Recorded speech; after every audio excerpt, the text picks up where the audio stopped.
of my life, I'm counting on. Ready? Sing. King of my life, I'm counting now. Thine shall the glory be. Lest I forget thy torn from Rome, lead me to Calvary. Lest I forget Gethsemane,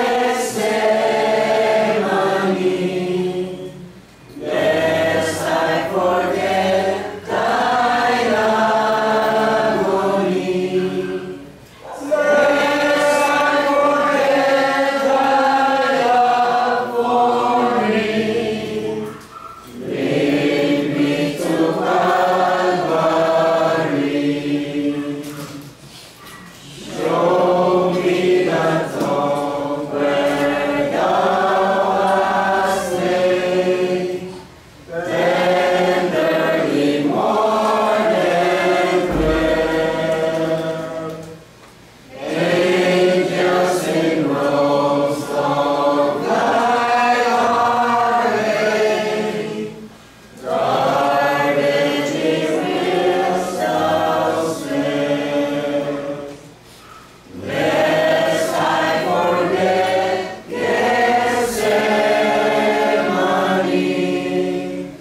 lest I forget thine agony, lest I forget thy love for me, lead me to Calvary. Let me like Mary through the gloom, come with a gift to thee, showing you now thy empty tomb, lead me to Calvary. Lest I forget Gethsemane, lest I forget thine agony, lest I forget thy love for me, lead me to Calvary.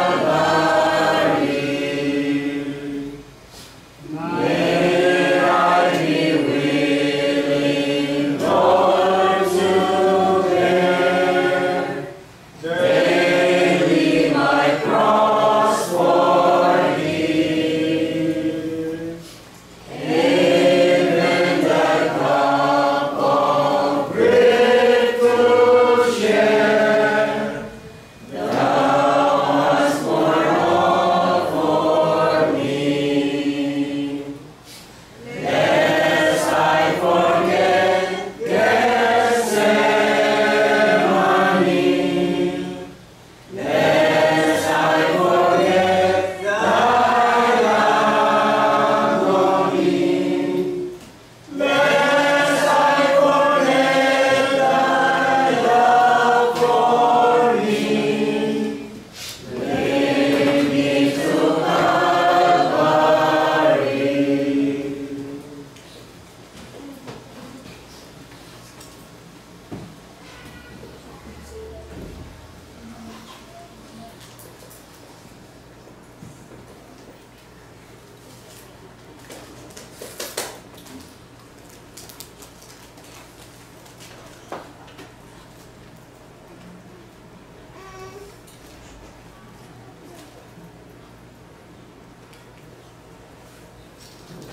Ayan, isang mapagpalang umaga po muli sa ating lahat.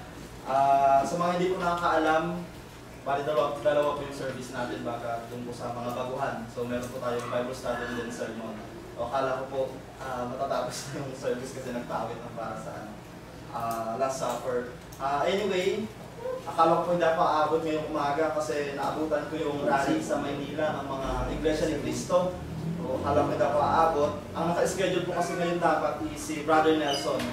Kasi po last Sunday ako yung tumayo sa sermon pero sabi ko ni Brother Jason, hindi makapunta si Brother Nelson. Kaya po ako yung makasama nyo sa umagang ito. Ayan, ipagpatuloy po natin yung ating pag-aaral sa umagang ito. Dumako po tayo sa sermon.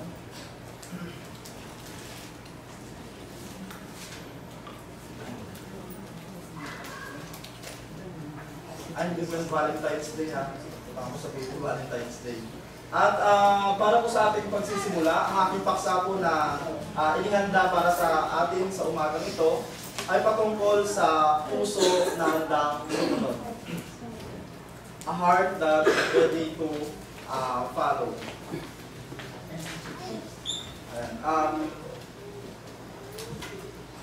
Do we really think that being here today, attending church, hearing the Word of God, singing the hymnal songs, means we are following or obeying the Word of God?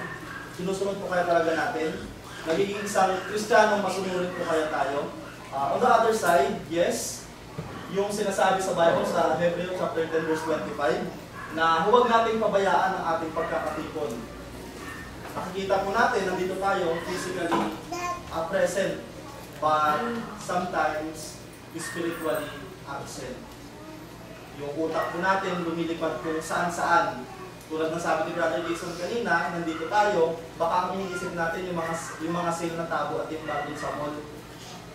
O baka iniisip natin yung ibang nangyayari sa labas. Yung focus natin na makinig ng salita ng Diyos, makatotohanan para tumibay yung ating pananampalataya ay nawawala. Kaya yun po yung bibigyan natin ng diin sa puntong ito. Ayan, puso na handang sumunod sa pag-ibig ng Diyos, dun sa katotohanan. Yung pagkain ng ating spiritual body, walang iba yung Word of God. Na every Sunday natin na naririnig, every Sunday natin na ninanamnam, ngunit hindi natin alam. Brad, umatin naman ako ng church every Sunday. Ang tanong, isinasabuhay ko kaya natin yung naririnig natin mula sa banal na kasulatan, mula doon sa mga ngaral na ginagamit ng Diyos para maiparting sa inyong salita, ina-apply po natin sa pamumuhay po natin. Tayo lang po makasagot nun sa ating mga sarili. Ayan, ayon sa Colossians chapter 3 verse 23, ano mang inyong ginagawa ay inyong gawin ng buong puso, na gaya ng sa Panginoon at hindi sa mga tao. And whatsoever you do it heartily as to the Lord and not unto men. Kung isipin po natin bilang mga bata, lahat po tayo dumaan sa pagkabata, no po? Kapag po ba sinusunod natin yung ating magulang, natutuwa po sila sa mga initos.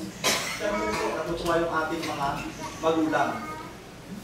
Kasi iniisip natin, minsan kaya tayo sumusunod, kapag hindi natin pinalo yung rules, yung utos ng isang magulang, papaluin tayo, matakot tayo dun sa pwedeng maging consequence. Dapat ganun din pagdating sa Diyos.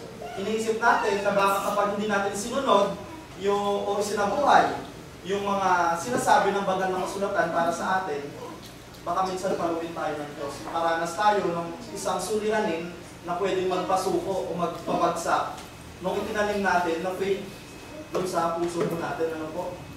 Dapat gano'n din po yung mindset natin pagdating sa pagsunod sa Diyos. Kung matutuwa po yung ating magulang na tayo ay sumusunod sa utos nila, gano'n din po yung ating Panginoong Diyos. At sa Hebrews chapter 10 verse 22, tayo ay magsilapit na may tapat na puso sa lubos na pananampalataya ng ating mga puso na winisikan mula sa isang masamang budi at mahugasan ng ating katawan ng dalisay na tubig.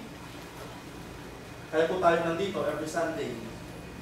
Kasi gusto nating makarinig ng salita ng Diyos, gusto nating pagtibayin yung pag-ibig natin sa isa't isa, lalong higit yung ating pananampalataya na pinapausbong natin. Kasi iniisip natin yung pag-asa dun sa eternal life.